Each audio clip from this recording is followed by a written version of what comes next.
트럼프 전 대통령에 대한 상원의 탄핵 심판이 오늘 오후 1시부터 시작됐습니다. 지난 1월 6일 트럼프 전 대통령의 지지자들이 국회의사당을 습격하던 장면이 영상으로 공개됐습니다. 의회 예산국이 연방 최저임금을 $15로 올리면 일자리가 100만 개 넘게 줄어들 수 있다고 분석했습니다. 코로나19 음성 확인서의 의무 제출 대상을 항공기 국제선과 더불어 국내선 탑승객까지 포함하는 방안이 검토되고 있습니다. 제약사 화이자의 코로나19 백신 생산 기간이 지금보다 약 절반가량 줄어들 것으로 보입니다. 뉴욕시 식당 실내 영업이 12일부터 허용됩니다. 당초 예정된 계획보다 이틀 앞당겨졌습니다. 이상은 이 시각 주요 뉴스입니다. 시청자 여러분 안녕하십니까? KBN 뉴스입니다. 오늘 오후 4시 기준 미 전역의 코로나19 누적 확진자는 어제보다 89,727명 늘어난 2,715만 5,895명, 사망자는 1,547명이 들어 46만 6,828명입니다. 이 가운데 뉴욕의 확진자는 8,972명이 늘어 148만 9,196명, 사망자는 130명이 들어 4만 4,969명, 뉴저지의 확진자는 2,561명이 늘어나 72만 4,728명, 사망자는 22명이 늘어 2만 2,011명입니다. 한편 커네티컷의 확진자는 869명이 늘어 26만 4,608명, 사망자는 16명이 늘어 7,298명으로 집계됐습니다. 첫 번째 소식입니다. 트럼프 전 대통령에 대한 상원의 탄핵 심판이 오늘 오후 1시부터 시작됐습니다. 탄핵 심판에서는 지난 1월 6일 트럼프 전 대통령의 지지자들이 국회의사당을 습격하던 장면이 담긴 13분가량의 영상이 공개됐습니다. 민주당의 탄핵소추위원단장인 제이미 레스킨 하원 의원은 오늘 오후 1시 탄핵 심판을 시작하며 트럼프 전 대통령을 상대로 한 재판은 냉정하고 강력한 사실에 근거할 것이라고 밝혔습니다. 레스킨 의원은 선거 불복을 주장하던 트럼프 전 대통령의 지지자들이 지난달 6일 워싱턴 국회의사당을 습격하던 장면을 영상으로 보여줬습니다. 영상에는 트럼프 전 대통령이 우리는 지옥처럼 싸운다, 우리는 의회로 갈 것이다라며 지지자들을 부추기는 장면과 지지자들이 의회를 습격해 격렬한 싸움을 벌이는 모습이 교차 편집됐습니다. 의회로 들어선 시위대가 상원과 의원실을 급습하자 의원들이 급하게 몸을 피하는 모습, 경찰들이 시위대에 맞아 쓰러지는 모습 등도 영상에 담겼습니다. 약 13분에 달하는 영상은 오늘을 영원히 기억할 것이라는 트럼프 전 대통령의 트위터로 마무리됐습니다. 레스킨 의원은 만약 이게 탄핵이 가능한 범죄가 아니라면 세상엔 대통령을 탄핵할 수 있는 범죄가 없는 셈이라고 꼬집었습니다. 민주당의 척 슈머 상원 원내대표는 탄핵 심판 전 기자들과 만나 증거는 강력하고 일부 증거는 새로울 것이라며 동료들, 특히 공화당 동료들의 진정한 관심을 촉구한다고 강조했습니다. 탄핵안이 가결되려면 상원 의원 100명 중 3분의 2 이상인 67명의 찬성이 필요하고 이를 위해서는 공화당에서 17명이 이탈표를 행사해야 합니다. 한편 트럼프 전 대통령은 지난 11월 대선 후 조지아주 국무장관과의 통화에서 주 선거 결과를 뒤집도록 압박한 바 있는데요. 주 국무장관실이 관련 조사에 착수했습니다. 8일 조지아주 국무장관실은 트럼프 전 대통령이 대선 후 조지아주 브래드 래펜스버거 국무장관과의 통화에서 주 선거 결과를 뒤집도록 압박한 사안과 관련해 조사를 시작했다고 밝혔습니다. 월터 존스 국무장관실 대변인은 제기된 문제에 대해 조사를 벌이는 것이라면서 이번 조사는 사실 확인을 위한 행정적인 차원이라며 이후 사법적인 절차는 법무장관이 맡을 것이라고 덧붙였습니다. 트럼프 전 대통령은 지난 1월 2일 공화당 소속인 래펜스버거 장관과 1시간 동안 통화를 하며 선거 결과를 뒤집도록 압력을 가한 바 있습니다. 조지아주는 이번 대선에서 바이든 대통령이 11,779표 차이로 승리했는데 트럼프 전 대통령은 당시 통화에서 승리를 위한 11,780표를 찾아내길 바란다고 말했고 녹취록은 언론을 통해 공개됐습니다. 전문가들에 따르면 당시 통화 내용은 선거 부정 모의 및 교사, 고의적인 선거 업무 방해 등 적어도 3가지 주 선거법을 위반했습니다. 유죄가 확정되면 벌금이나 구금에 처해집니다. 트럼프 전 대통령은 퇴임과 함께 기소 면책 특권을 상실하면서 이번 사안을 비롯한 여러 법적인 곤경에 처했습니다. 맨하튼지검은 트럼프 그룹의 세금, 금융, 보험 사기 의혹을 수사하고 있고 여러 건의 민사소송도 걸려있는 상황입니다. 바이든 대통령이 연방 최저임금을 $15로 인상하는 방안을 추진하고 있습니다. 의회 예산국은 연방 임금 인상으로 90만 명가량이 빈곤선에서 벗어날 것으로 전망했습니다. 그 대신 일자리가 140만 개가량 줄어들 수 있다고 지적했습니다. 8일 초당파적 기구인 의회 예산국은 연방 최저임금을 $15로 올리면 일자리가 100만 개 넘게 줄어들 수 있다고 분석했습니다. 대신 수십만 명이 빈곤선에서 벗어나는 효과가 발생할 것이라고 전망했습니다. 바이든 대통령은 2009년 $7.25로 오른 뒤 지금까지 동결된 연방 최저임금을 $15로 인상하자고 요구한 바 있습니다. 의회 예산국은 최저임금이 단계적으로 올라 2025년에 $15에 도달하면 노동자 2,700만 명의 소득이 늘어난다고 밝혔습니다. 전체 노동력의 약 10%에 해당하는 1,700만 명의 임금이 상승하고 시간당 $15 넘게 버는 다른 1,000만 명의 임금도 인상될 전망입니다. 또 90만 명은 빈곤 문턱을 넘게 됩니다. 대신 앞으로 4년 동안 일자리 140만 개가 사라진다고 추산했습니다. 의회 예산국은 임금을 상승하면 기업이 생산 가격 증가의 부담을 소비자에게 전가하게 되고 그럼 결국 수요 감소로 이어진다고 지적했습니다.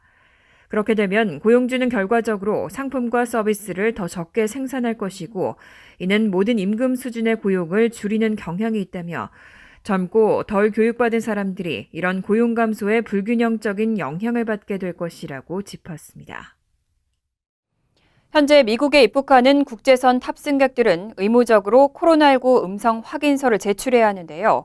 이 제출 대상에 국내선 탑승객까지 포함하는 방안이 검토되고 있습니다. 핏 부리지지 교통장관은 다큐멘터리 매체 악시오스 온 HBO와의 인터뷰에서 질병통제예방센터와 함께 코로나19 음성 확인서의 의무 제출 대상을 항공기 국제선과 더불어 국내선 탑승객까지 포함하는 방안을 검토 중이라고 밝혔습니다.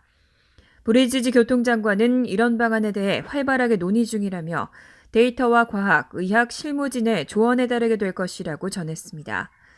이어 항공여행이 더 안전해질수록 더 많은 사람이 다시 비행기를 타려 할 것이라고 덧붙였습니다. 미국에서는 기존 바이러스보다 전염력이 더 강한 것으로 알려진 변이 코로나 바이러스가 확산되고 있습니다. 이에 지난달 26일부터는 미국행 비행기 탑승을 앞둔 2세 이상 국제선 승객들에게 코로나19 음성을 증명하는 서류를 요구하고 있습니다. 하지만 항공기 제조사 보잉은 국내선 승객에게도 코로나19 검사를 의무화하면 경제에 의도치 않은 심각한 결과가 발생할 수 있다고 지적하며 반발하고 있습니다. 특히 여행 비용 증가를 해결하기 위해 연방정부의 지원이 필요할 것이라고 경고했습니다. 제약사 화이자의 코로나19 백신 생산 기간이 지금보다 약 절반가량 줄어들 것으로 보입니다. 화이자는 현재의 백신 생산 기간 110일을 60일 안팎으로 줄일 수 있다고 전망했는데요. 백신을 위한 DNA를 만드는 데 걸리는 기간을 현재 16일가량에서 9일에서 10일로 줄일 수 있다고 밝혔습니다. 8일 NBC 방송과 USA 투데이 등 언론은 제약사 화이자가 곧 코로나19 백신의 생산 기간을 60일 안팎으로 줄일 수 있을 것으로 전망했다고 보도했습니다. 현재 생산 기간 110일에 반절로 줄일 수 있다는 의미입니다. 구체적으로 백신의 출발점인 DNA를 만드는 데 걸리는데 애초 16일이 걸려왔지만 곧 9일에서 10일로 줄어들 전망입니다. 미국 내 3개 공장의 생산 라인도 증설됐습니다. 화이자는 품질 관리와 검사 속도도 빨라졌다면서 그럼에도 최선의 생산 방법을 유지하고 있으며 식품의약품국의 규정도 충족시키고 있다고 설명했습니다. 미시간주 칼라마주 화이자 생산 공장 책임자인 차즈 칼리트리는 USA 투데이에 광속 프로젝트라는 이름으로 생산량을 늘리는 작업을 벌였다면서 지난달 생산량이 2배로 늘었다고 밝혔습니다. 질병통제예방센터에 따르면 지금까지 대략 5,930만 회분의 백신이 배포됐고 이 가운데 4,240만 회분이 실제 접종된 것으로 나타났습니다. 8일 바이든 대통령은 앞으로 몇 주 동안 미 전역에 대규모 접종 장소 100개를 새로 개설하겠다면서 취임 100일까지 1억 명의 백신을 접종하겠다는 목표를 앞당겨 실현하고 있다면서 그것을 상당히 초과할 것으로 생각한다고 전했습니다. 캘리포니아에 거주하는 한 50대 여성이 코로나19 감염으로 거의 한 달 동안 중환자실에서 치료를 받은 후 100만 달러를 훌쩍 넘는 치료비가 청구된 것으로 나타났습니다. 다행히 목숨은 건졌지만 보험이 있어도 지급해야 하는 본인 부담금만 4만 달러가 넘었습니다. 로스앤젤레스 타임즈는 8일 133만 9천 달러의 코로나 치료비를 청구받은 51살 퍼트리시아 메이슨의 사례를 보도했습니다. 캘리포니아주 베커빌에 거주하는 메이슨은 지난해 3월 병원 응급실을 방문했고 병세가 악화하면서 곧 대형 병원 중환자실로 이송됐습니다. 이후 인공호흡기에 의지해 거의 한 달 동안 치료를 받았고 이후 관상동맥 치료실 입원비 47만 9천 달러, 약값 47만 950달러, 인공호흡 치료 16만 6천 달러 등 130만 달러를 훌쩍 넘는 치료비가 청구됐습니다. 남편이 직장보험에 가입해 있었고 보험사들이 코로나 치료비에 대해선 본인 부담금을 면제해준다는 소식을 들었지만 메이슨은 지난해 7월 의료비 채권 추심업체로부터 납기일이 지났다는 편지를 받았고 본인 부담금은 4만 2,184달러에 달했습니다. 남편의 직장보험은 코로나 치료비 전액 면제 혜택을 받지 못하게 설계돼 있었고 치료비가 워낙 많이 들다 보니 본인 부담금도 커진 겁니다. 로스앤젤레스 타임즈는 코로나는 환자를 공격할 뿐만 아니라 그들의 은행 계좌도 털어갈 수 있다고 전했습니다. 비영리단체 카이저 가족재단은 미국인의 61%가 코로나 치료비 전액 면제 혜택이 적용되지 않는 직장보험 등에 가입돼 있다고 추정했습니다. 여기다 보험사들이 코로나 치료비 면제 혜택을 대부분 폐지했거나 상반기 중으로 종료할 예정이어서 환자 부담이 더욱 늘어날 것이라는 전망도 나오고 있습니다. 뉴욕시 식당 실내 영업이 12일부터 허용됩니다. 당초 예정된 계획보다 이틀 앞당겨졌습니다. 다만 오후 10시 이후 영업은 여전히 금지됩니다. 8일 앤드류 쿠오모 뉴욕 주지사는 최근 코로나19 주요 수치가 감소되고 있다며 당초 오는 14일 발렌타인스데이를 맞아 허용할 계획이었던 뉴욕시 식당 실내 영업 재개 계획을 이틀 앞당겨 오는 12일부터 허용하겠다고 밝혔습니다. 주지사는 연말 연초 연휴 이후 8%에 달하던 주 저녁 7일 평균 감염률이 현재 4.42%로 감소했다는 점에 주목하고 이런 결정을 내렸다고 설명했습니다. 주 보건국 통계에 따르면 7일 주저녁 코로나19 하루 감염률은 4.28%를 기록했습니다. 당초 계획대로 뉴욕시 식당 실내 영업의 최대 수용 인원은 25%로 제한됩니다. 다만 주지사는 오후 10시 이후 식당 영업 허용은 시기상조라고 전했습니다. 한편 빌 드블라지오 뉴욕시장은 이날 앞서 브리핑을 열고 뉴욕시 공립중학교에 대한 대면 수업이 오는 25일부터 재개된다고 밝혔습니다. 시장은 대면 수업을 신청한 중학생이 약 6만 2천 명에 이른다고 덧붙였습니다. 시교육국은 다음 주 짧은 방학인 미드윈터 리세스 동안 중학교 교직원들에 대한 백신 접종에 집중하겠다고 밝혔습니다. 드블라지오 시장은 또 미국 프로야구 뉴욕 매츠 구단의 시티필드 구장이 10일부터는 백신 접종센터로 전환된다고 밝혔습니다. 앞으로는 음주운전 기록으로 인한 이민자 추방이 중단될 것으로 보입니다. 바이든 대통령은 이번 주 내로 체포와 추방을 줄이는 새로운 이민 정책을 발표할 계획입니다. 7일 워싱턴 포스트는 입수한 내부 메모와 이메일을 토대로 바이든 행정부가 체포와 추방을 줄이는 이민 정책을 이번 주에 발표할 예정이라고 보도했습니다. 기사에 따르면 이민 세관 단속국은 음주운전이나 폭력범죄 기록이 있는 이민자를 추방하는 단속 활동을 중단하고 대신 국가안보를 위협하거나 국경 미립국자, 중범죄자 등을 체포하는 활동을 중점적으로 벌입니다. 새 지침은 알레한드로 마요르카 국토안보부 장관이 최종 승인하는 대로 확정될 예정입니다. 연방이민법에 따르면 교통사고 없는 단순 음주운전으로 적발된 경우엔 즉각 추방 대상으로 포함되지 않습니다. 하지만 삼진아웃 등 상습 음주운전에 걸리거나 중대한 사고를 유발한 영주권자는 추방될 수 있습니다. 이 기사에 따르면 태 존슨 이민세관단속국 국장 권한대행은 지난 3일 산하 시니어 요원들에게 발송한 이메일에 마약 관련 범죄나 단순 폭행, 음주운전과 돈 세탁, 사기와 세금 범죄, 청탁 관련 범죄는 추방 대상 범죄에 포함되지 않는다는 운영안을 전달한 것으로 알려졌습니다. 바이든 행정부는 트럼프 정권에서 이민 세관 단속국을 동원한 이민자 단속 활동이 컸던 만큼 우선순위 업무를 변경하고 단속 집행기관의 역할을 없애겠다는 방침입니다.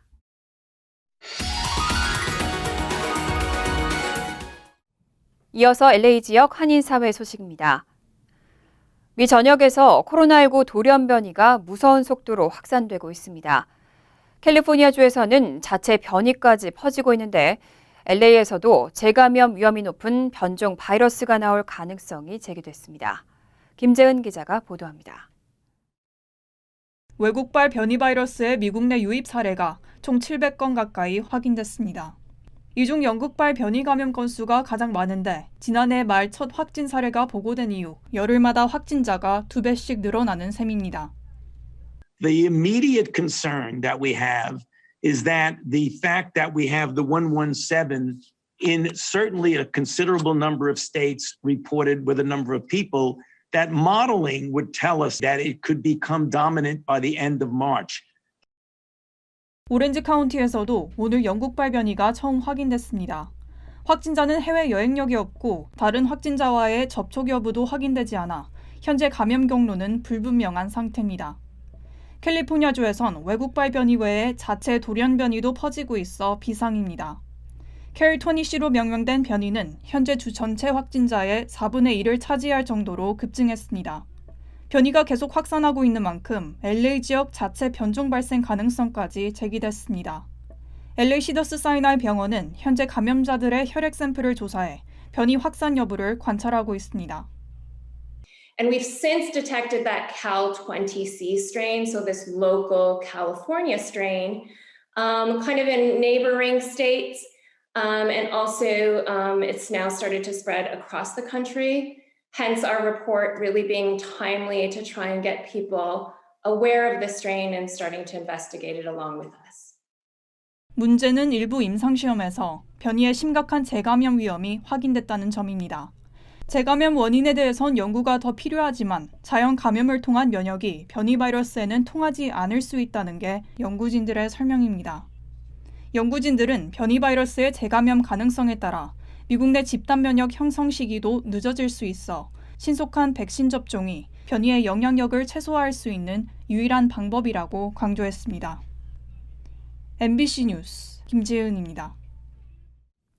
LA 카운티에서도 코로나19 백신이 부족한 실정입니다. 보건당국이 이번 주말까지는 2회차 접종만 실시된다고 밝혔습니다. 보건당국은 오늘까지 1차 백신 접종이 제한적으로 진행되고 내일부터 이번 주까지 2차 백신 접종만 진행될 예정이라고 밝혔습니다.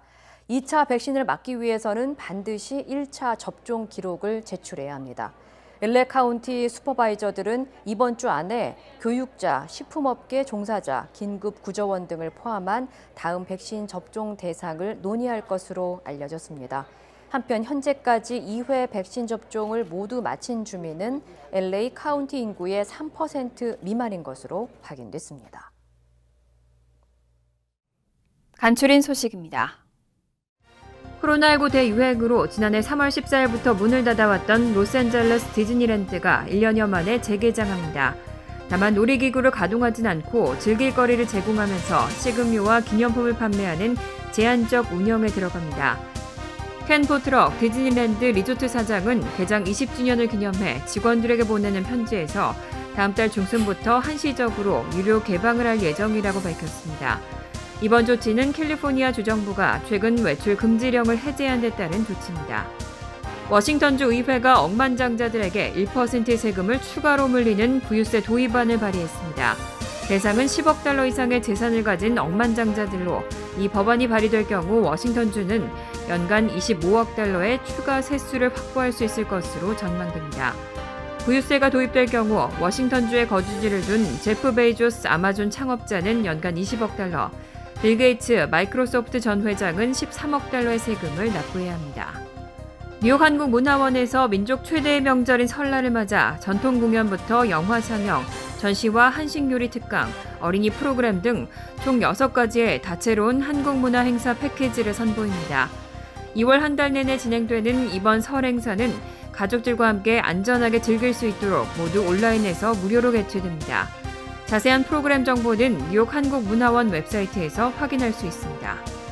뉴욕 가정상담소는 도우김 패밀리 재단으로부터 예산 지원을 총 50만 달러로 확대하겠다는 소식을 받았다고 밝혔습니다. 뉴욕 가정상담소 이지혜 소장은 도우김 패밀리 재단이 2018년부터 35만 달러의 예산 지원을 해오고 있었는데 이번에 지원금을 15만 달러 증액해 총 50만 달러를 지원해주기로 했다고 밝혔습니다. 한편 오늘 10일 개최되는 갈라에서 뉴욕 가정상담소는 김도우 재단 대표에게 공로상인 비전 인 액션 어워드를 수여할 예정입니다.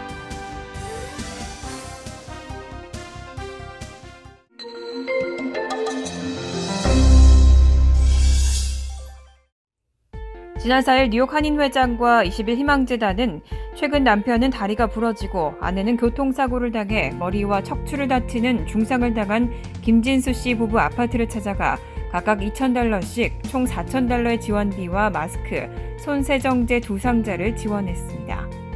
한국의 법정 구호단체 희망브릿지가 쇼미유어 하트 재단에 마스크 4만 장을 지원했습니다.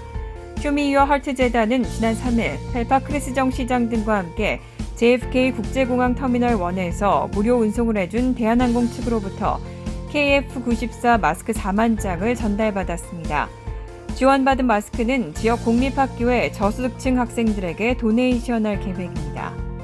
KCS 뉴욕 한인봉사센터는 지난 3일 글로벌 홀세일 서비스 예스비를 운영하는 주 ION코 코리아로부터 핸드미스트와 핸드클리너 및 마스크 총 2만 1,157개를 기부받았습니다. KCC 한인 동포회관은 오는 2월 23일 오전 11시부터 1시까지 사랑의 무료 점심 나눔 이벤트를 개최합니다. 알버리지 한인 양로원의 후원으로 진행되는 이번 행사는 60세 이상 한인 어르신을 대상으로 총 80인분의 한식 점심을 제공하고 KN95 마스크와 손세정제도 함께 전달합니다. 전화나 이메일로 사전 신청을 해야 합니다. 비영리단체 기브챈스가 도움이 필요한 저소득층 가정에 식료품을 지원하는 3차 음식 도네이션을 진행합니다. 기브챈스는 후원자들의 관심과 지원을 기다리고 있습니다. 환율과 증권 소식입니다.